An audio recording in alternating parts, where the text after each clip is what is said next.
What's up, shit? Timmy's here. Looks like the Sundance Film Festival lineup has been revealed, and lots of interesting sounding films here. Now, I'm gonna read like majority of the names, but I'm not gonna read like all the synopsis and stuff. So I'll leave links in the description so you can check out the full stuff. But here are the films that are set to premiere at Sundance, and obviously they'll premiere like either theaters, streaming, down the line. But are they all also going to be having a tribute to Robert Redford because he was the one who actually founded Sundance? But here's the films that are set to premiere. All right, U.S. dramatic competition. That includes a film called Bedford Park. This new film called Carousel, which actually sounds interesting. It stars Chris Pine and Jenny Slate, where a divorced doctor's carefully constructed life in Cleveland is upended when his daughter's debate aspirations and the unexpected return of a past love force him to confront his own choices and embrace a second chance. Not bad. I like Chris Pine. Jenny Slate's pretty good. Katie Seagal's also in this. Interesting cast members. We got something called the Friends. The Friends House is here. Don't know anything about that. Ha Chen Shake Your Booty, which okay.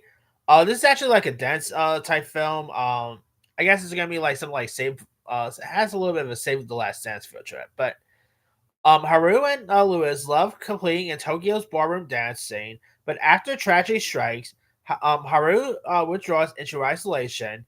When friends coax her back to the studio, she develops an information with a new instructor, and of course sparks fly.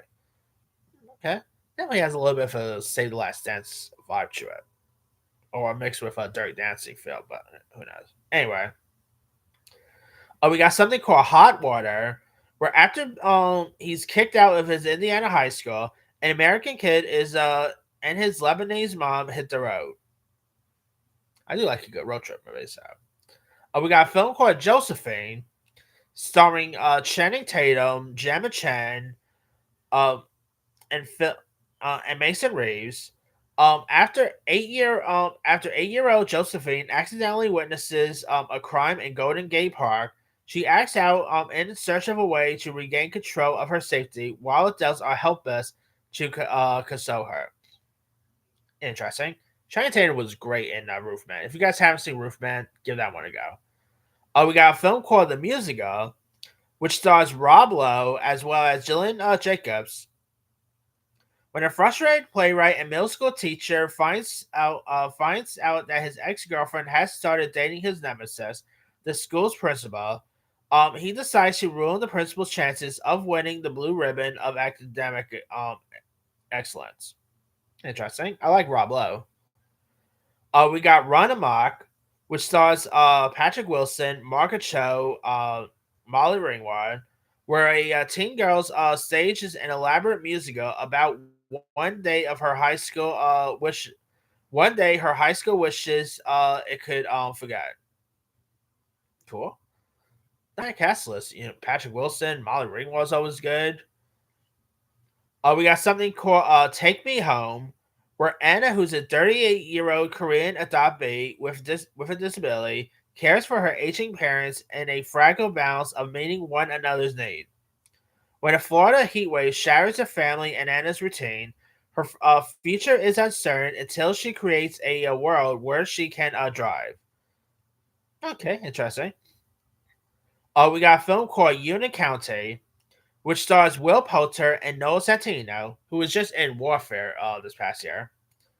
Assigned to a county mandated drug court program, Cody Parsons embarks on a tenuous journey towards recovery amid the opioid epidemic in rural Ohio. Interesting. We now the U.S. documentary competition. I'm just gonna speed these down.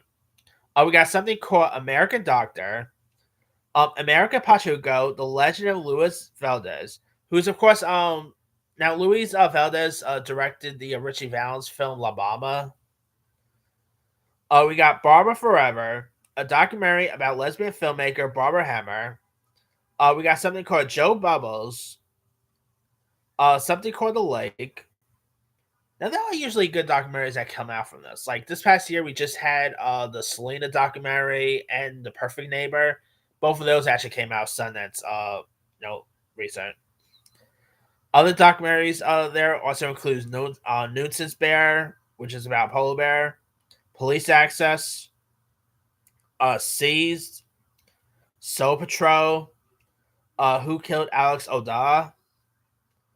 Now the World Cinematic Dramatic Competition, Big Girls Don't Cry, which stars Rain Spencer from Two Other Boys, not Two Other Boys, that Summer I Turned Pretty. I always get some of those YA stuff always mixed up sometimes.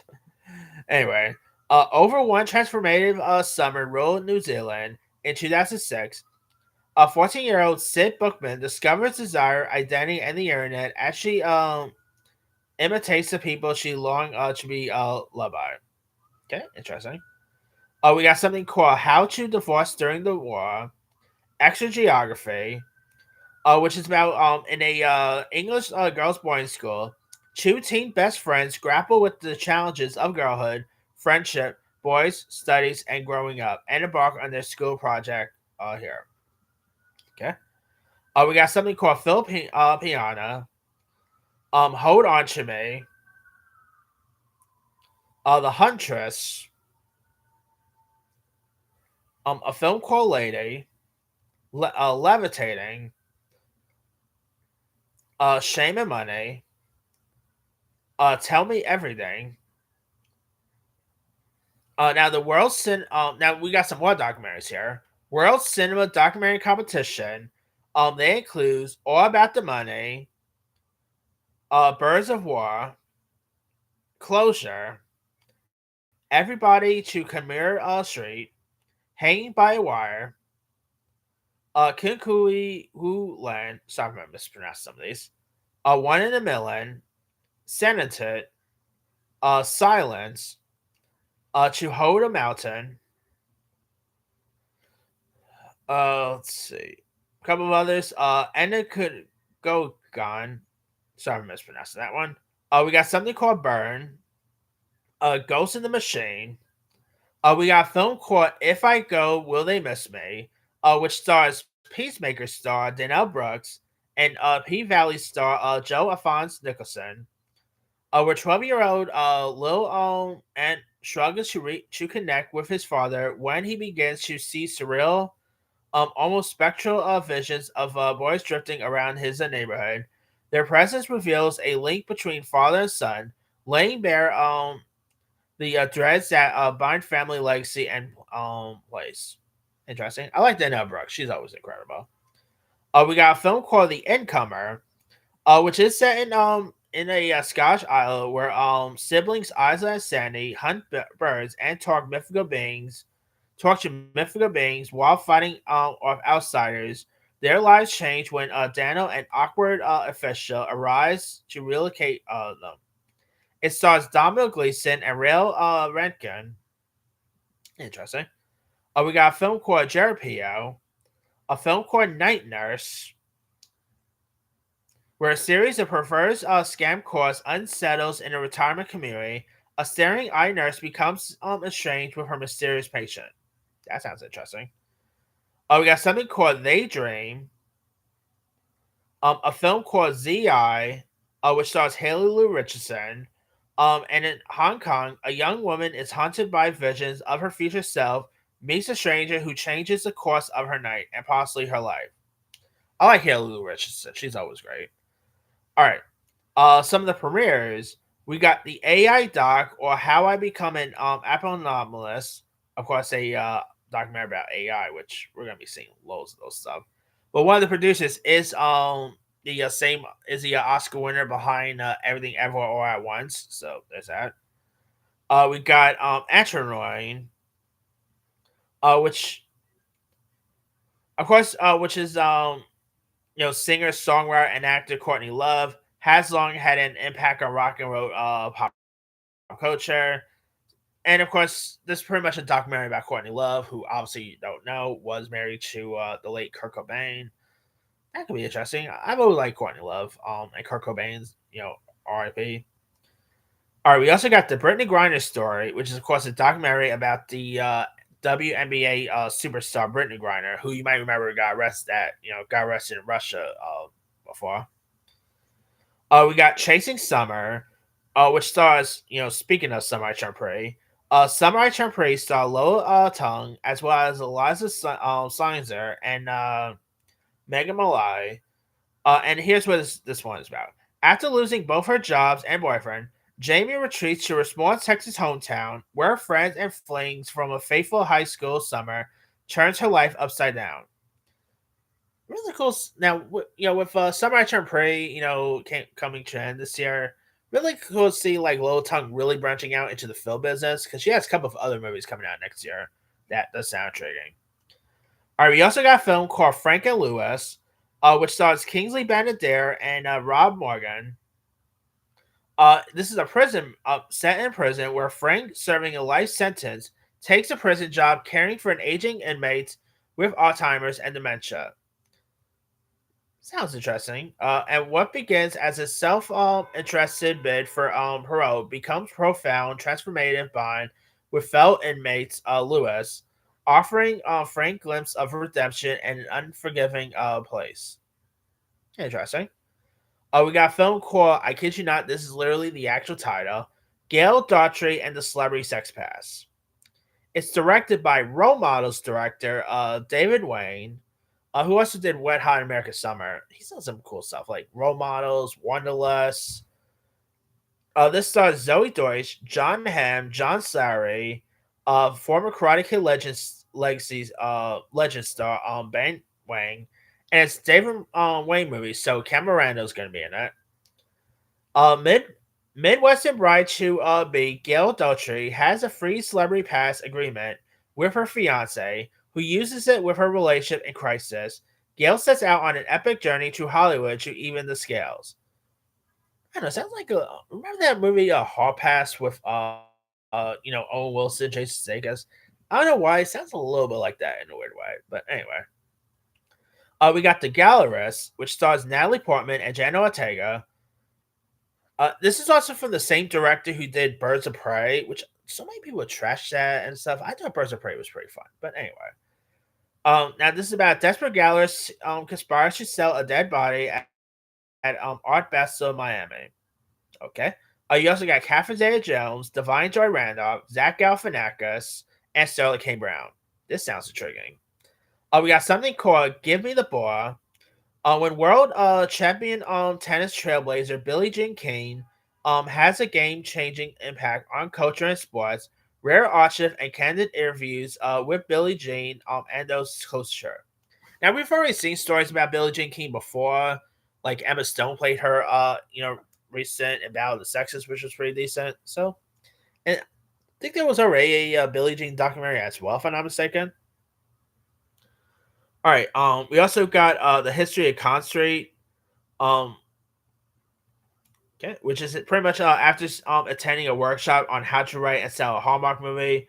Filmmaker John Wilson tried to use the same formula to sell a documentary about concrete. Okay. Now this one sounds intriguing. A film called I Kid You Not. This is literally the actual title. I'm gonna leave a link to the description so you can check out the list. But we got a movie called I Kid You Not, I Want Your Sex. That's literally the actual title. But this is of course from director Greg. I can never pronounce his last name too well. Greg Araki, who's directed some really interesting movies. Like he did that Mysterious Skin movie with Joseph Gordon-Levitt. He I'm trying to remember what else he did. Whiteburn and Blizzard with Shailene Woodley. So yeah, he actually has an interesting wide range of interesting films under his belt. And this movie here stars Olivia Wilde, Cooper Hoffman, Mason Gooding, Chase Two Wonders, Daveed Diggs, and Charlie XCX. Now in this, when a fresh-faced Elliot lands a job with an artist and provocateur Erica Tracy, his fantasies come true as she taps him to become her sexual muse. But Elliot finds himself out of depth as Erica takes on a journey into a world of sex, obsession, power, betrayal, and murder. Sounds intriguing. Of course, Cooper Hoffman's coming off of the Long Walk, which is pretty decent. So I don't know. This could be interesting to say the least. All right, we also got a film called In the Blink of an Eye, which is directed by Andrew Stanton, who gave us like Pixar movies such as Finding Nemo. He also directed John Carter. This movie here stars Kate McKinnon and Rashida Jones and David Diggs.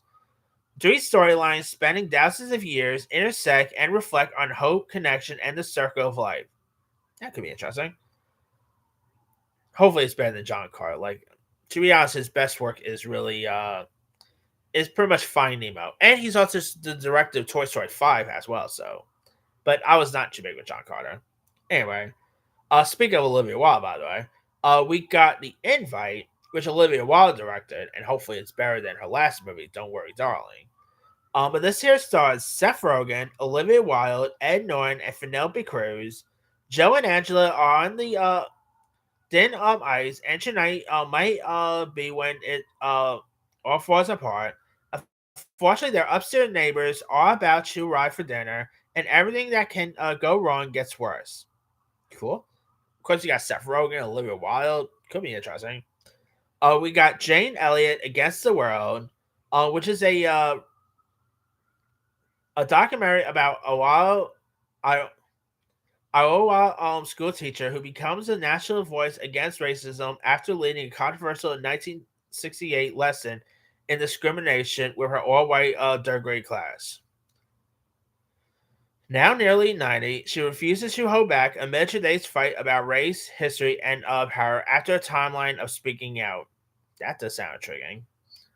We got Knife, the attempted murder of Salman Rushdie. We got the last first winner, K2. We got the Charlie, speaking of Charlie XCX, we got The Moment, which stars Charlie XCX, Rosanna Arquette, Rachel Sennett, and Alexander Skarsgård, where a rising pop star navigates the complexity of fame and industry pressure while preparing for her arena tour debut. Okay, sounds like be interesting there. I mean, of course, they did drop a trailer, which looks a little weird, but I do like Charlie XCX. She is a really good singer, so we got something called The Oldest Person in the World, where a decade-long global journey chronicles the ever-changing record holder of the title of the oldest person alive. Okay. We got Once Upon a Time in Harlem, where decades after his death, genre-defying filmmaker William Greaves has one last trick up his sleeves as he with what he considers to be the most important event he captured on film, a 1972 party he engineered with the living luminaries of the Harlem Resistance. That could be interesting there. We've got The Only Living Pickpocket in New York, which stars John Turturro and Giancarlo Esposito and Steve Buscemi. When a thief goes away, a veteran pickpocket is sent on a mission to New York to reclaim the stolen goods. And you got John Turturro, who's always incredible. We got Paralyzed by Hope, the Maria Bamford story, directed by Judd Apatow. Blurred the line between performance and personal crisis. Comedian Maria Bamford turns her mental health journey into material that's restlessly funny, ultimately aspiring. What emerges is a portrait of artists transforming vulnerability into creative strength true honestly. That could be interesting.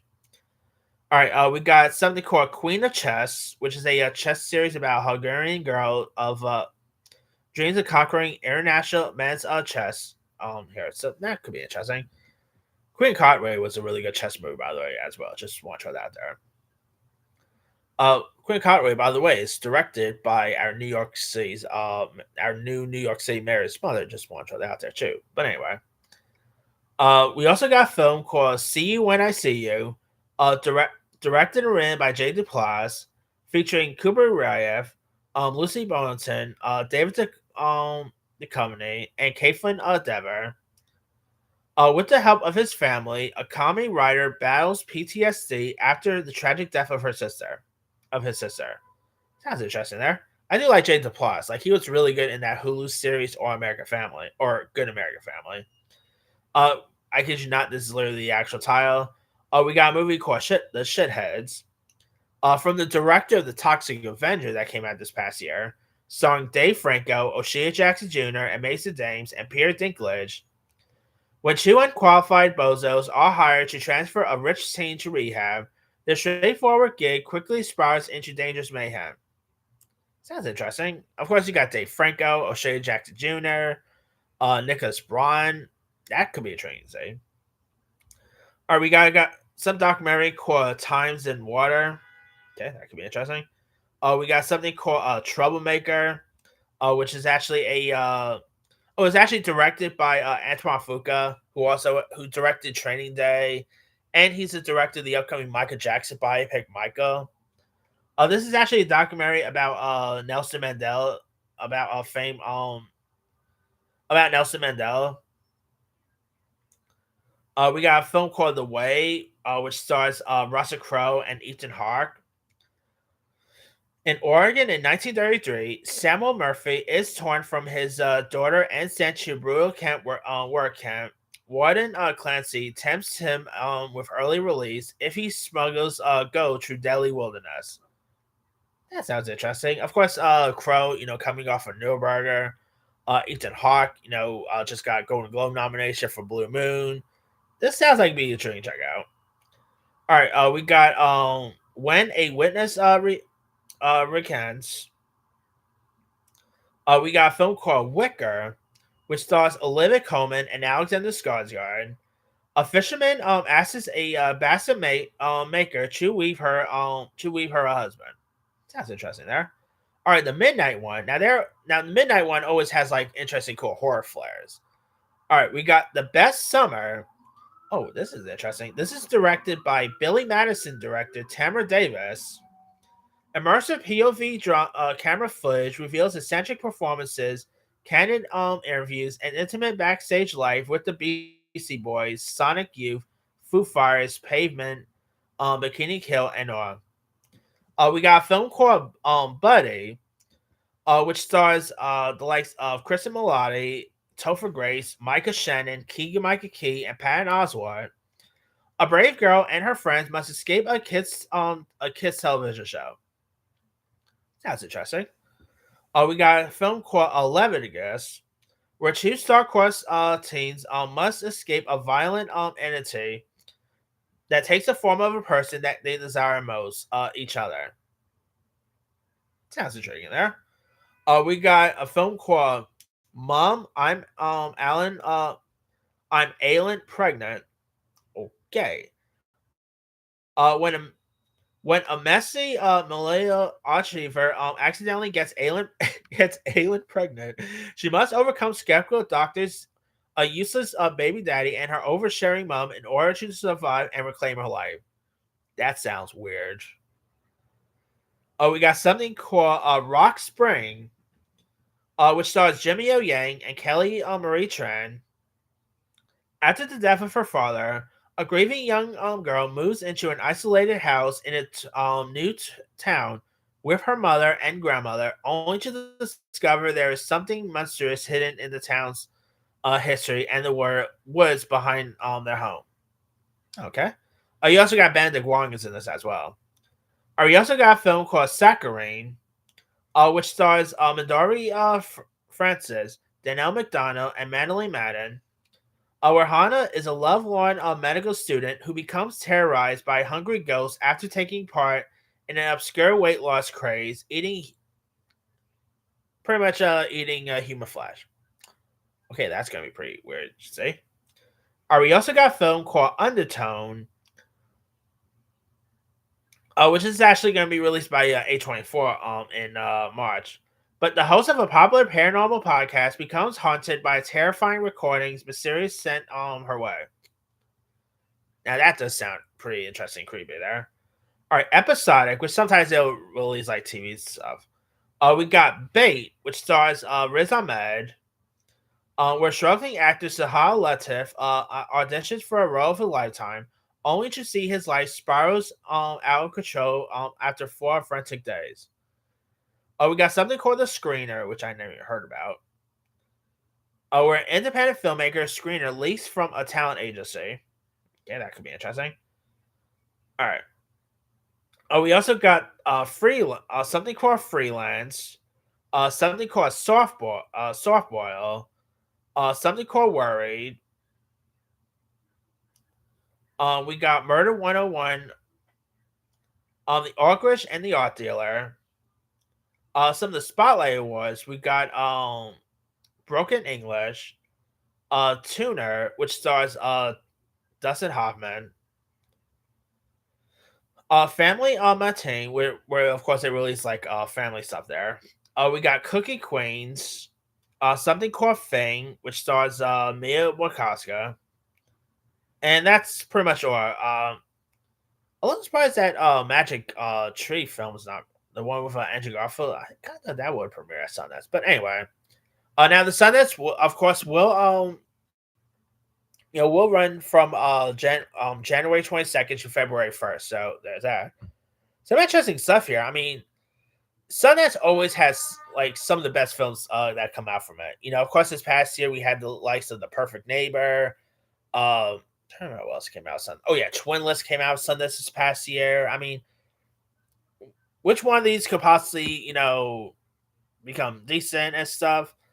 I'm really curious to see who's going to pick up some of these films. Like A24 will we be seeing Neon pick up majority of these streamers? Who knows? But let me let you guys. Which of these films coming out Sundance are you interested in? Again, I'm going to leave a link to the description so you could like check out the full list there and check out the other synopsis. But drop comments below. Don't forget to like, subscribe, hit that bell for notification. This is Simon signing off.